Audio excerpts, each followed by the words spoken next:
All right, everybody, and welcome to another episode of This Week in Hearing. I'm excited for today's chat with Andy Bellavia and Jonathan Russo. We're going to be talking a lot about chip technology, innovation happening on that front, and some of the different use cases that this is going to begin to open up here in the world of hearing healthcare. So let's start with some introductions. John, why don't you share a little bit about who you are and what you do? Sure. Yeah. Thanks, Dave. So my name's John. I'm working at an early stage, recently Series A funded startup called Femtosense, located in South San Francisco.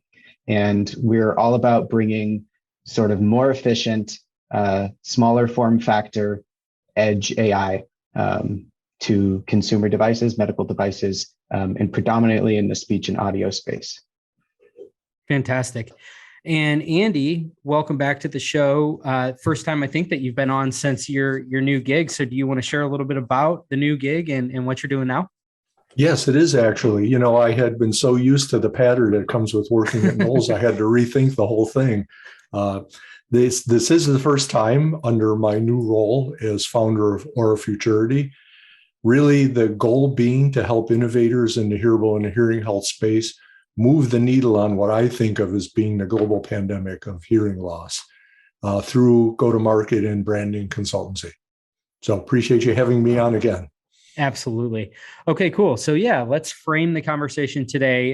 John, I know you approached me. You have a really cool company and the technology that you all are creating over there. And so why don't we just kind of kick things off by you giving a high level, like in a nutshell, what it is that you think your company can help to solve, here within the hearing healthcare space? Yeah, totally. So as an approach to bringing AI to these consumer devices, predominantly speech and audio, we decided to take a two-prong approach. One is create some custom silicon that'll run AI algorithms much, much more efficiently than anything that's out there. And that boils down to a few technical points. But then we also build the algorithms themselves, which are sort of like fine-tuned and optimized to run on our hardware. And by doing both of those, you get 100x gains in terms of energy efficiency over what's currently available today. And you get 10 times the amount of ML power, I guess, if you will, in a small form factor, because you have limited memory size, right? And so we adapt these algorithms and we have this hardware. And we really wanted to sort of like go out and say, all right, well, we have this enabling technology, like what problems can we sort of solve out in the world? We don't just want to stick ML in every single product that we possibly can and not add any value. So it took a long time for us to dive in and identify the problems that were worth solving. And the number one problem that we identified that has a real big need is solving that speech and noise problem for people who are hard of hearing, or they're either hearables wearers or they're medical grade earpiece hearing aid wearers. So we wanted to sort of target that application and give people better speech understanding in the presence of noise. And that was sort of the motivation behind going down this whole path of, audio and speech sort of processing. And it's been about 2.5 years since we've been started embarking on this problem. And it's been very, very interesting. Well, I think it's really, it's interesting, as an outsider like yourself to kind of you've identified an age-old problem here in the hearing healthcare space, which is kind of the cocktail effect, right? Like the cocktail party effect, where a lot of people might not even really register on an audiogram as having hearing loss in a quiet setting, but then you stick them in a room with a whole bunch of noise and other people conversating, and you're left with this feeling of like, I can't really hear what people are saying around me. It's hard to isolate a single speaker, which is the speech and noise issue that I think has been this quest that so many have embarked on to try to solve. And so I think that we're at this time now, just from doing this podcast and trying to really kind of understand the underlying innovation that's taking place right now with the devices, what's becoming capable as artificial intelligence, as much of a buzzword as that seems, is really starting to have an effect on the ways in which these devices can circumvent like old challenges in that. it does feel in a way that we're sort of at this advent of maybe the technology's at the point where it can sort of overcome some of these challenges. Andy, from your perspective as somebody that has hearing loss, you wear hearing aids. What are your thoughts as it relates to this whole idea of like the cocktail party and how we could solve it? Well, speech and noise is really the key issue at all levels of hearing loss. And you'll hear everybody in the industry talking about it, and you see people constantly working on next generation devices to give even incremental improvements of 1 or 2 or 3 dB of apparent signal to noise ratio improvement to attack the cocktail party problem. I think there are really a couple of angles here, and you alluded to one of them. I've been reading research on the accuracy of self-reported hearing loss, which turns out to be not that good. And that has implications for OTC, because if people don't recognize they have hearing loss when they're milder and only recognize it when it's more severe, that kind of undercuts the premise of OTC. But more related to what we're talking about here, there are also people who report hearing difficulties, but measure normally on an audiogram. Brent Edwards has talked about this too. And these studies are all turning that up.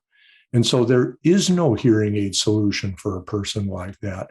However, being able to improve speech in noise without amplification probably will do a better job helping those people enjoy social situations more so than any amplification-based hearing device would do. And so, John, can you kind of like walk us through how your technology works, in terms of from the genesis of, my voice and the sound that it's transmitting to how it gets filtered through, your processors and all that, and then how it ultimately reaches the recipient on the other end? Just kind of give us a sense of like how this works. Yeah, sure. To start, I'll give you like a small taste of what the current paradigm is. So there's sort of 2 approaches. There's classic signal processing, right? Where you're doing various different compression techniques and you're doing various different filters, like bandpass filters that focus on like the speech frequency bands, right? And filter out the bands that are associated with certain types of noise. The second approach to the classical approach is a sort of beamforming approach, right? And so you have 2 microphones or more microphones on hearing aids. And you're basically trying to steer these microphones in the direction of where the most important sound is coming from, right? But it's not discerning what is the most important sound. It's basically just saying, okay, well, I need a cone of listening it right in front of me, which is fine. If you're facing the person, it does okay. But if you're stepped back from that person, or if they're off to the side of you, it's very difficult. And so we took a different approach to, solving this problem, which is coming at it from a DNN, deep neural network, or as we recurrent neural network sort of approach. And these are very different than those 2 sort of approaches, in that you're not just altering presets of the hearing aid and you're not just manipulating the microphone, right? So you're in a noisy situation and you're talking to someone. You have audio that goes into the microphone of your earpiece, right? You take that signal, you do a transform on it, right? And it puts it into a bunch of frequencies, right? And then you have the AI, which is estimating which parts of those frequencies are noise and which parts are human speech. And so you train this algorithm to learn what is speech and what is noise on a bunch of clean speech and a bunch of noisy speech in various different environments for various different speakers in many different languages. And then you start to get really good at filtering out what is the noise and what is the speech. And then after you have the clean signal that has come out, you have to then reinvert it back into like the audio signal and then play it through the speaker, all in about 10 milliseconds or 8 milliseconds time. And for a power budget that's going to be able to run all day on a tiny 100 milliamp hour earbud, like we find in an AirPod or something like that. And it's been very difficult for people to get an algorithm that's that efficient, right? Get an algorithm that's small enough that it can fit on the onboard memory on one of those AirPods or something, right? And then also get one that removes enough noise, right? Get one that also doesn't distort the voice so badly that it's worse than listening in noise in the first place, right? And then you have to run that algorithm on something, right? And so even if you were able to make an algorithm that good, you still couldn't run it on a microcontroller or an ARM processor, for example, right? You'd either ruin your battery life in about 15 minutes, or you'd sort of, just not have the computational power to run it. That's why you need the hardware and you need the software like together. And so that's why we came at it with that approach. So it's very different than the current paradigm. So like Andy and I'm trying to kind of wrap my head around, because there's so much going on in such a micro amount of time, that you're basically, in my mind, you're taking, this noise environment, you're capturing it, you're processing it, and you're filtering it back to the person so that you filter out, you've extracted the speech from the noise. And you do that in a way where there's like no latency, so that it feels like it's happening in real time, which is almost like magic. But I'm curious, Andy, from your perspective and like from an engineer's mindset, what is, like historically, what's made this so challenging? Like Jonathan said there, kind of like the power consumption factor here. What else has historically been part of the making this kind of like prohibitive? Yeah, so I think ultimately at macro level, it's about the processing power available that you can actually put in an earpiece. Now, if you think about the cocktail party problem, it's really that the noise is in the same frequency bands as the speech, because the noise is a lot of other people speaking, echoing off the walls and everything else. And so there are always limitations in what classical audio filtering can do. And modern hearing aids do a really nice job within those limitations, being able to filter just so and using beamforming mics and so on. I mean, I can tell you personally, even having gone from one generation of phonak hearing aid to another, that there was an improvement in speech and noise that came with it. But there's a limit when ultimately the noise you are trying to filter out is in the same bands as the speech you're trying to understand. So the newer techniques, such as what Femtosense is doing, is to simply, and correct me if I'm wrong, Jonathan, but you're almost rebuilding the signal. In other words, you're taking in the signal with much more advanced techniques, able to extract out the speech and resend that out the speaker while leaving the noise behind, which is different than just filtering the signal as it goes through. That takes a tremendous amount of processing power. And one of the reasons why earlier attempts have not worked out well is running it on standard processors, very power hungry way to do it. You almost have to have the processor designed specifically for this kind of application in order to do it efficiently. And we're now getting to the point where that is possible to do. This will really make a step change improvement in how speech is extracted from noise. I think now is probably a good time to play some of these clips that you sent me, John, just so people get a sense of what this sounds like. So what we'll do is the first ones that you'll hear are like just the standard recording, and then we'll go back to back with what it sounds like with the Femtosense technology applied to it. The robots don't look like they're actually working, like they don't have the parts. They're just kind of doing the dances, but this is unbelievable access. This is like the best marketing ever. Like everyone looks so hyped. The robots don't look like they're actually working, like they don't have the parts. They're just kind of doing the dances, but this is unbelievable access. This is like the best marketing ever. Like everyone looks so hyped. Aquí a que terminen las elecciones, haré lo posible y lo imposible porque este señor no llegue a la presidencia y por no quedarme callado y de la manera. Aquí a que terminen las elecciones, haré lo posible y lo imposible porque este señor no llegue a la presidencia y por no quedarme callado y de la manera.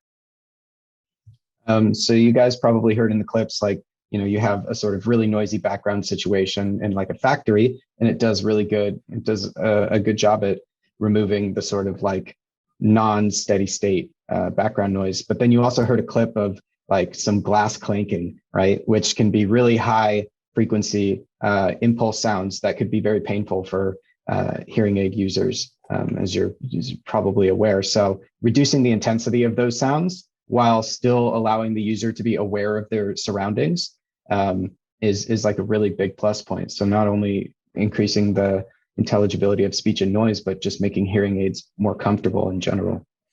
Yeah, no, I think that's a great point to make there. And really cool clips. I mean, it's definitely a compelling use case. And so for me, like where my head's at is, how does this kind of come to fruition within this market? Are you all building a standalone product? Are you partnering? Is this something that you can use to augment, existing manufacturers' device ecosystem? Just kind of like walk me through your go-to-market strategy, more or less.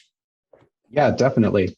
So like I mentioned before, we have this huge repository of algorithms, and then we also have like custom silicon that we build. It's just a coprocessor chip, and this coprocessor like sits on a system on chip. Like, so if you have a hearing aid system or you have an AirPod system or something like that, this chip is implemented like on top of that system. You can either implement that as like an actual discrete chip, or you can implement that directly into that sort of SoC as an IP block, right? So there's a couple of different ways if you're a product manufacturer to do it. There's directly partnering with those people, with the product manufacturers, selling them an entire solution. Like, we have the algorithm, we have the chip, like here's how you put it into your system, like add the functionality. There's also the suppliers to the hearing aid and earbud companies that build Bluetooth SoCs or earbud SoCs. We're also partnering with those companies so that when you purchase an SoC for a hearing aid, it already has that functionality built in. There's no integration effort on the part of the product manufacturer. So there's a couple of different ways to go to market that way. We have people interested running just our algorithm on their own hardware, and like we have people that are interested in our hardware and they want to run their own speech enhancement algorithm, or they want to run their own sound event detection algorithm or something. And so like our software development kit is pretty standard in the industry that just allows people to build these special models in the way that runs most efficiently on the chip. So they can do all their algorithm development and the most common standard ML frameworks like PyTorch or TensorFlow, and then really just deploy it down to the chip super easily, and then rapidly prototype and iterate so that they can get the best performance. And then if you need to send an update to the user, you have a brand new model that works well, you just send an update and download the software. So ultimately, the easiest way to implement this for, say, a true wireless earbud manufacturer would be to take your silicon, your software as a unit, incorporate it into the device, which makes it really interesting because you're now bringing this high level of speech and noise extraction to a device which isn't a hearing device at all. And it makes me curious because if you take a person, and I haven't dove into any studies that might have been done, but it seems to me that if you have a person who's in that milder end of hearing loss, where they can understand people, well enough, really well in quiet situations, but they have difficulty hearing people in a cocktail party, with this solution, and do you have any data to show that this solution, without any amplification at all, will give real improvement to people in loud situations versus nothing? Yeah, great question. So right now we're building a study with a major university to run this exact clinical sort of setting test. And so you have a user that's sitting in a controlled environment with a bunch of background noise, and then you'll have a speaker, very controlled, and then you'll say, okay, well, you'll wear these headphones or you'll wear these earpieces, and then no gain is sort of applied to that. And you'll say, okay, how many words did you get correct in this scenario? And then we'll run the enhancement scenario where we send our algorithm, and then they'll see how many words they get right there. We'll compare it to like, here's just a straight pass through. Here's like the traditional hearing aid algorithms of today. And then here's our algorithm, and ultimately compare those results. And so right now I'm in the middle of designing that study with a postdoc. And you're going to run that at different levels of hearing loss, correct? Yeah, exactly. And you can even, in the hearing aid model scenario, you can have custom settings for each individual user. So if you're in the study, you can run an audiogram, right? And then get their custom. So you're like, this is the best possible fit for this person in this hearing scenario. And then there's compared to us. Okay. It's really interesting because it's almost the anti-OTC, if you will. In other words, Yeah. a true wireless company who implements this, if it proves effective, for mild to moderate hearing loss and really bringing recognition rates up, they can honestly say that this is not a hearing aid. We're simply eliminating the background noise so you can enjoy yourself at a party. They can totally step away from all the stigma-inducing discussions about hearing loss and offer a device which does nothing more than allow you to hear the speech as against all the background noise. It's a fascinating area. One of the reasons why I wonder how OTC per se will actually do and how much will it be overrun by newer technologies like this at the milder end of hearing loss. Yeah, I mean, I think that it's you make such a good point there, because it is, it's like, imagine this future where you have the professional that's just equipped with, we've often talked about, like, what will the cheater's equivalent be in the hearing healthcare industry? And it very well could be something like this, where it's a device that's specifically designed for speech and noise. It doesn't even amplify. And, so it's very situational. It's just another solution that exists for people. And I think, to your point, Andy, it's like, maybe, I think one of the ways that we could eventually move past the stigmatization of hearing aids is that you have all kinds of new devices that do different things, and hearing aids are just one type of device that can augment your hearing abilities, if you will. Yeah, absolutely. If a milder end, speech and noise is enough to satisfy people in the situations where they have difficulty, great. In moderate to severe and beyond in hearing loss, you're going to need professional assistance. You're going to need an audiologist and a hearing aid properly fitted, but that hearing aid will perform even better with a solution such as this one, also incorporated. So it's really, as this technology develops and grows, I think at all levels of hearing loss, people win. So as we come to the close here, one last question I have, it's kind of just a free for all. Anybody can answer it and you can both answer it. But I'm just curious, like, kind of like as the layman's perspective on this, and trying to kind of wrap my head around, why now and what's different, what's changed, what's enabling this, help me to understand here in October of 2022, what's transpired, Jonathan, in the last year or two. That's like, this is an enabler. Have there been underlying breakthroughs in the technology, in machine learning, in deep neural nets, these things that have enabled your company to exist? I mean, is there something that you can specifically cite, or a handful of things that you would say are the keys to, like, why this is now becoming feasible? Yeah. In machine learning in general, it's always been this chicken and egg between, like, oh, we have this algorithm, but no hardware to run it. And then we have powerful hardware, but we don't have an algorithm that's performing well enough. And so I think it's advancement on both of those fronts. It's having a powerful enough and an efficient enough processor that can run the most state-of-the-art algorithms. And only now recently have algorithmic advances gotten to the point where, you can get great performance, and even running on the most efficient hardware, is it going to be enough, right? And so we've made pretty big strides on the hardware side, and then also big strides on the algorithm side as well.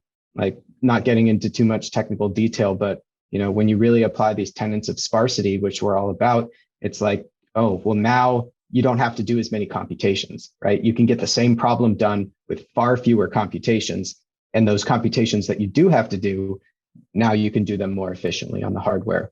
And so I think both of those things paired together is really like the perfect storm for making this a possibility. I don't think you could do it with just the hardware and these regular off-the-shelf algorithms, and I don't think you could do it with just our algorithm without the hardware. Maybe I'm a little biased, but And really, what you're saying is that if you can do it with fewer computations, that means lower battery drain. And exactly. So when you think about an ordinary TWS earbud with, say, 8 hours battery life, if I take your silicon and your algorithms, apply it to that earbud, and run the algorithm, say, full time, what's the effect on battery life? Yeah, so we did a study where we compared it to an ARM M7 processor running the same algorithm. If you ran our algorithm on the M7, you'd get about 30 minutes of battery life. It'd also get pretty hot too.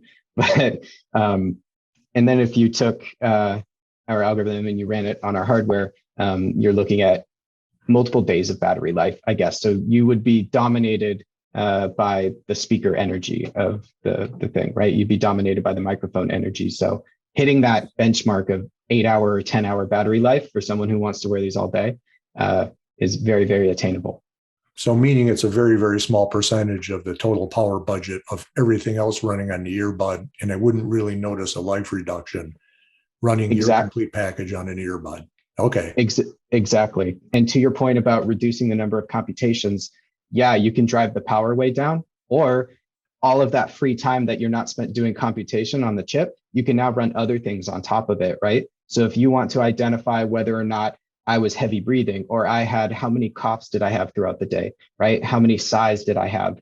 What can I infer about this user, about their health, about running algorithms for your heart rate and a PPG sensor, or running, even in-ear EEG? You have companies like iDone, right, that are making the in-ear EEG sensor for tracking where your eyes go. And so when you have that processing power available, you can both run the speech enhancement, but you can run all of those cool things as well. And to geek out just for a second and give you a taste of like what we have in development is like, you'll be able to run the speech enhancement algorithm, run all of those biosignal processing things, right?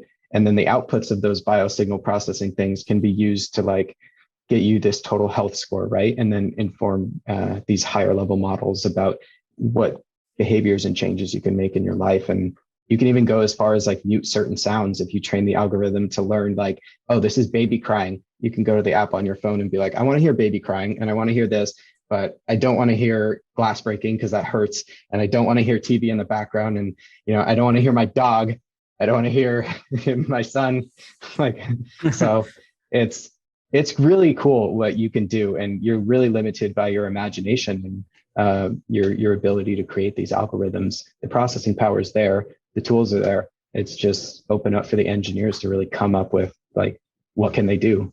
So let me ask you a related question then, because now you're putting a chip with a ton of processing power in an earbud, and there are companies working on an app ecosystem, Bragi for one and Sonical for another.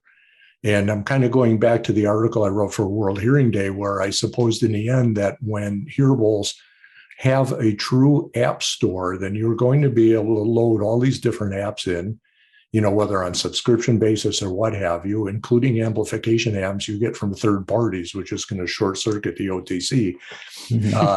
But more generally, I could get health apps, I could get sleep apps, I could, get, EEG monitoring apps and use EEG signals to control different things, all this sort of thing. How close do you think your silicon and technology is to being able to support a true hearables app ecosystem? As far as integration, those companies that you mentioned, and even some other ones that are building that OS and some white label goods, like been talking to them since like the very beginning. And I'm sitting on our electronics lab bench right now that I can tell you has a number of different development kits on it and just wires hanging everywhere. But I think we're very close in that regard. It's a matter of like, how are we going to implement this, right? The technology is all there. It's come down to the details of like, okay, where is this actually going to sit on the chip? And, how is this going to be hooked up? Which all of the pieces are there. It's a matter of doing it now at this point. And then reality of the situation, like what are these business terms are going to be? But, we want to get tech out in the world and we want to get it out there quickly. So I think it's right around the corner. And while we have a vested interest in also selling our algorithms, we want to open it up for people to build their own and ultimately serve like the end user of like the earphones, right? I don't think you can overestimate the impact this will have. Think about mobile phones before the smartphone came, okay? What do you do with a mobile phone? All right. Okay, the other day I was sitting on our screen porch and I heard a bird I'd never heard before. I whipped out my phone, I started the Merlin app, let it listen. It told me what the bird was, right? Okay. What phone maker would think to build a bird call analysis, program in a feature phone, right? They wouldn't do it. Okay. All of the innovation in mobile phones has come because they opened up the app ecosystem for anybody to develop on. Now, the same thing is coming to hearable devices. And, in everywhere, including the hearable or the hearing world, this is going to change everything, because people are going to be able to experiment and develop and release hearing-related algorithms of increasingly more sophistication, increasingly better performance in certain scenarios, along with all the other apps and health features and so on. It isn't up to the hearable maker to try and figure out what's best. Right. They simply have to provide comfort, good sound quality, good battery life, a sensor package that's accurate, and let the app developers have at it. That's going to change everything. Hey, one more thing. So we're going to be giving a number of demos at CES 2023.